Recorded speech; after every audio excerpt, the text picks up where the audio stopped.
નમસ્કાર મિત્રો, આજે ફરીથી તમારા માટે એક સરસ મજાનો વિડીયો લઈને આવ્યો છું. આજે સૌથી ચર્ચિત જે આજે વિષય છે, તમને બધાને ખબર છે કે ટેટ 1 પાસ ઉમેદવારો અને જે ટેટમાં પિટિશન કરેલા, જે હાઈકોર્ટમાં જે પિટિશન કરી છે એનો જે ચર્ચિત, હાલ ખૂબ જ ચર્ચિત સબ્જેક્ટ બની રહ્યો છે ઇન્ટરનેટ પર, જે ખાસ કરીને ટેટ વિદ્યા સહાયક ભરતી માટે 11,000ની ભરતી છે, પણ કયા કયા ઉમેદવારોને ફોર્મ ભરવા એ બધું આજે આપણે ડિસ્કશન કરીશું. લાસ્ટમાં આપણે ગઈકાલે પણ એક સરસ મજાનો વિડીયો બનાવ્યો, તેમાં મેં પ્રોપર સૌથી ક્લિયર ભાષામાં મેં ગુજરાતીમાં તમને સમજાવ્યું હતું કે કાલે શું ડિસ્કશન થયું.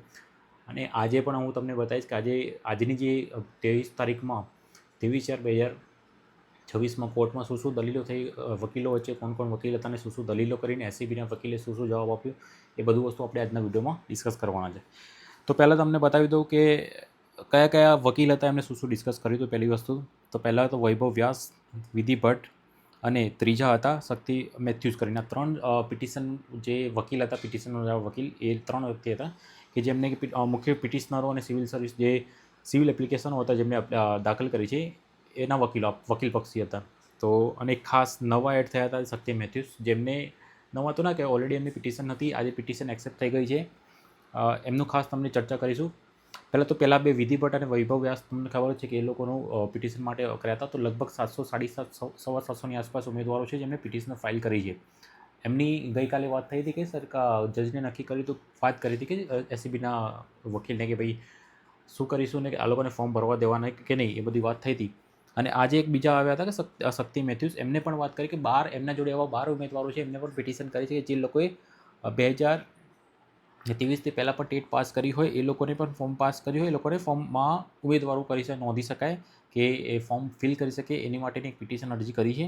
આ વસ્તુ આજે તમે ખાસ ધ્યાન રાખજો. અને આ બાદથી હતા આકાશ ગુપ્તા, જેમને એસીબીના વકીલ હતા, જે સરકારી વકીલ હતા, એમને શું શું દલીલો કરી એ પણ આપણે જોઈશું. પહેલાં તો ગઈકાલે વાત થઈ હતી કે આ લોકોને ફોર્મ ભરવા દેવા પિટિશનવાળાને. તો આકાશ ગુપ્તાએ કીધું કે એ લોકો ફેલ છે તો શા માટે અમે ફોર્મ ભરવા દઈએ. તો ઓલરેડી જજને કીધું કે ઓલરેડી એમની જો અમે 2027માં ફરીથી એક્ઝામ લેવાના છે તો શા માટે અમે એમને ફોર્મ ભરવા દઈએ. તો જજે કહી દીધું ચોખ્ખું કે એજ ક્રાઇટેરિયા આવી જશે, કદાચ એજ વધી જશે.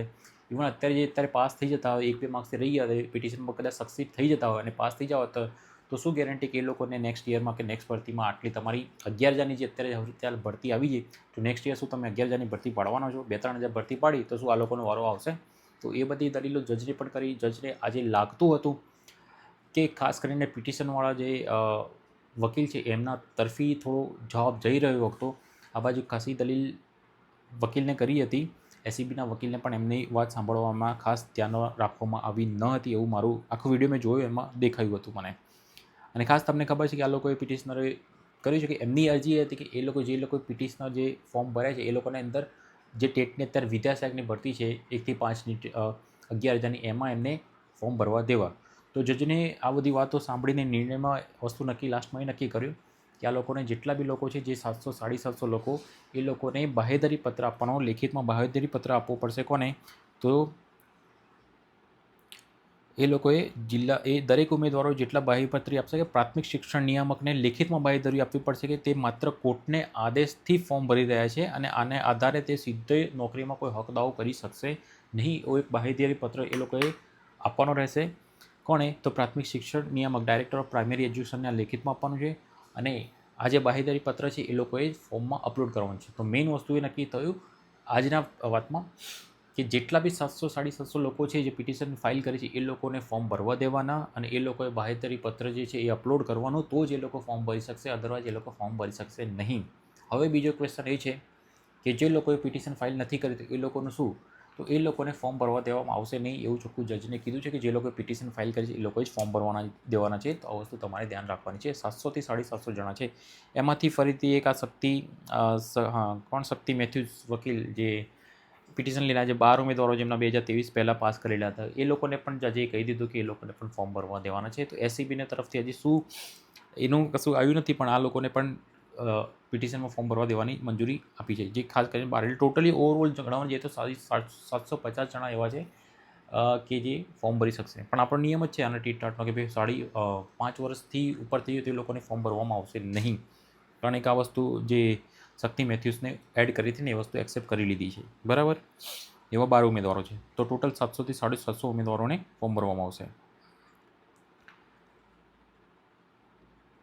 તો ખાસ તમને આ વાતમાં ખ્યાલ આવી જ ગયો હશે કે હાલ જે ચર્ચિત વાત થઈ છે કે ખાલી ફોર્મ ભરવા દેવાની, એ લોકો હક દાવો ના કરી શકે. એ લોકો કે ભાઈ મને મેરિટમાં કે હું મેરિટમાં આવી શકું તો મને લઈ લો કે નોકરીમાં, મને જ્યાં સુધી રિઝલ્ટ નથી આવતું, જ્યાં સુધી ચુકાદો નથી આવતો કે પિટિશનવાળા સક્સેસ નથી જતા, ત્યાં સુધી એ કશું કરી શકતા નથી. ખાલી ફોર્મ ભરી શકશે, એ ઉમેદવારી નોંધાવી શકશે, પણ હક દાવો કરી શકશે નહીં નોકરીમાં, જ્યાં સુધી તેમના તરફ કોઈ કોર્ટનો ચુકાદો આવતો નથી. બરાબર. જો એ ચુકાદો નેગેટિવ આવે છે તો બધી દલીલો ત્યાં ખારીજ થઈ જશે, તેમાં કશું કરવામાં આવતું નથી. જો સક્સેડ થાય તો જેટલા લોકો 1-2 માર્ક્સથી પાસ થયા છે એ લોકોની અરજી સ્વીકારવામાં આવશે. લગભગ 5-10 જે માર્ક્સવાળા છે એ લોકોને તો નહીં જ થાય, પણ જેટલા લોકો માર્ક્સ સુધરશે એ લોકોની અરજી થશે.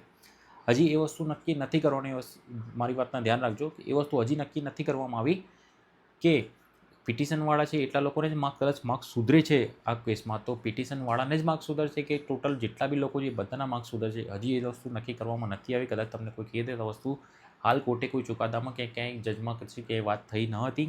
અત્યારે હાલ ખાલી ફોર્મ ભરવાની વાત થઈ હતી. પિટિશનમાં જે પિટિશન ફાઇલ કરી છે એ લોકોએ બાંયધરી પત્ર સાથે સબમિટ કરવાનું અને ઓનલાઈન કાં તો ઓફલાઈન ફોર્મ ભરવાનું રહેશે. એ બી ફોર્મ ભરવાની તારીખ એમની જે આપણી ગઈકાલ છેલ્લી તારીખ છે આવતીકાલની, તો 5 વાગ્યા સુધી એ લોકો ઓનલાઈન કાં તો ઓનલાઈન સાઇટ બંધ હોય તો ઓફલાઈન સ્વીકાર કેન્દ્રમાં જઈને ફોર્મ સબમિટ કરી શકે છે. આ વસ્તુ ખાસ ધ્યાન રાખવાની છે. આના સિવાય બીજી કોઈ ખાસ કોઈ એવી મોટી ચર્ચા નહીં થઈ. આ જ વસ્તુ પર ચર્ચા થઈ હતી અને વસ્તુ હું તમને જણાવી રહ્યો છું. બરાબર. શરત એ જ રહેશે કે તે લોકોએ બાંયધરી પત્ર આપવાનું છે ડાયરેક્ટર ઓફ પ્રાઇમરી એજ્યુકેશનને, અને ફોર્મ ભરવા દેવાનું છે. અને ફોર્મ ભરવા દેવાનું છેલ્લી તારીખ ગઈકાલની છે, એમાં કદાચ અત્યારે કોઈ સુધારો થયો નથી કે તારીખ લંબાવવામાં આવી નથી. તો જે તારીખ ગઈકાલની છે ત્યાં સુધી જેટલા ફોર્મ ભરાય એટલા સબમિટ કરવાના, અને જે લોકો બાંયધરી પત્ર સાથે સબમિટ કરશે, એફિડેવિટ સબમિટ કરશે, એ લોકોને જ સબમિટ કરવાના છે. અને બીજી વસ્તુ કે જે લોકો પિટિશન ફાઇલ કરે છે એ લોકોને જ સબમિટ કરવા દેવાના છે, બીજા કોઈને સબમિટ કરવા દેવાના નથી. આ વસ્તુ તમારે ધ્યાન રાખવાનું. આ તો એક વસ્તુ થયું કે ન્યાય, જે લોકોએ પિટિશન કર્યું છે એ લોકોને થોડો ઘણો ન્યાય મળી રહ્યો છે, એટલીસ્ટ એ લોકો ફોર્મ ભરી શકે છે. પણ જે લોકો પિટિશનની ખબર જ નથી, કે જે લોકોને જોડે એટલા પૈસા જ નથી કે પિટિશન માટે ફાઇલ કરી શકે, તો એ લોકોનું શું? એ લોકોનો ન્યાય શું? આ બાજુ એસસીબીના વકીલે દલીલ કરી જ હતી કે ભાઈ એ લોકો કદાચ માર્ક્સ વધે છે તો આ લોકોનો વધે છે, તો જે લોકો ઓલરેડી પાસ છે કે જેનો બધા કેન્ડિડેટને એક નેગેટિવિટી ફેલાશે, કાં તો એક વસ્તુ અન્યાય જેવું કહેવાશે કે ભાઈ અમુકને જ માર્ક્સ વધે ને અમુકને ના વધે. તો આ વસ્તુ ડિસ્કશન થઈ હતી, પણ એના વખતે અત્યારે કોઈ ઠરાવ કે એવું કશું કોઈ મંજૂરી પત્ર કે તો કોઈ પરિપત્ર આવ્યો નથી. બરાબર. હાલ તો ખાલી જે 750 જણા છે એ લોકોને ફોર્મ પિટિશનમાં છે એ લોકોએ ફોર્મ ભરવા દેવાના, અને એ વસ્તુ ડિસ્કશન થયું હતું. તો તમારે આના રિલેટેડ કોઈ ક્વેશ્ચન હોય તો તમે મને જણાવજો કમેન્ટ્સમાં. પ્લીઝ તમારે કોઈ મેરિટ રિલેટેડ તમારે કોઈ ક્વેશ્ચન હોય તો બી એ પણ મને જણાવજો, તો હું કહીશ. અને પ્લીઝ મારી ચેનલને સબસ્ક્રાઈબ કરી દેજો ખાસ કરીને, કારણ કે તમને ખબર છે હું એજ્યુકેશન રિલેટેડ અને ટેટ ટાટની હાલ જે ભરતી ચાલી રહી છે એના રિલેટેડ ખાસ એવા વિડીયો લાવું છું. રોજ તમને નવા વિડીયો અપલોડ કરું છું. કોઈ પણ માહિતી હોય તો માહિતી સાથે માહિતગાર કરું છું. તો તમે મારી ચેનલ સાથે બન્યા રહેજો, એટલે મારી ચેનલને સબસ્ક્રાઈબ કરી દેજો અને મિત્રો જોડે આ વિડીયો શેર કરજો જેટલા લોકોને બની શકે એટલું, કારણ કે ગ્રુપમાં તમે શેર કરશો તો લોકોને ખબર પડશે, નેગેટિવિટી નહીં ફેલાય કે ભાઈ આ બધાએ ફોર્મ ભરવાનું શું છે, તો બધાના ક્વેશ્ચનના જવાબ મળી જશે. તમારો બી કોઈ ક્વેશ્ચન હોય તો તમે મને કમેન્ટ્સમાં જણાવજો. મારા જૂના વિડીયો છે ત્યાં એનાલિસિસવાળા વિડીયો છે, ફોર્મ કેવી રીતે ભરવું અને ફોર્મ આખી પ્રોસેસ છે, ટેટ 1ની ભરતીની પ્રક્રિયા કઈ પ્રોસેસ છે એ બધું મેં સમજાવ્યું છે, તો તમે મારો વિડીયો ત્યાં પણ જોઈ શકો છો. પ્લીઝ લાઇક કરજો, શેર કરજો અને મિત્રો જોડે ચેલેન્જ કરીને સબસ્ક્રાઈબ કરીને શેર કરજો. બરાબર. Thank you so much.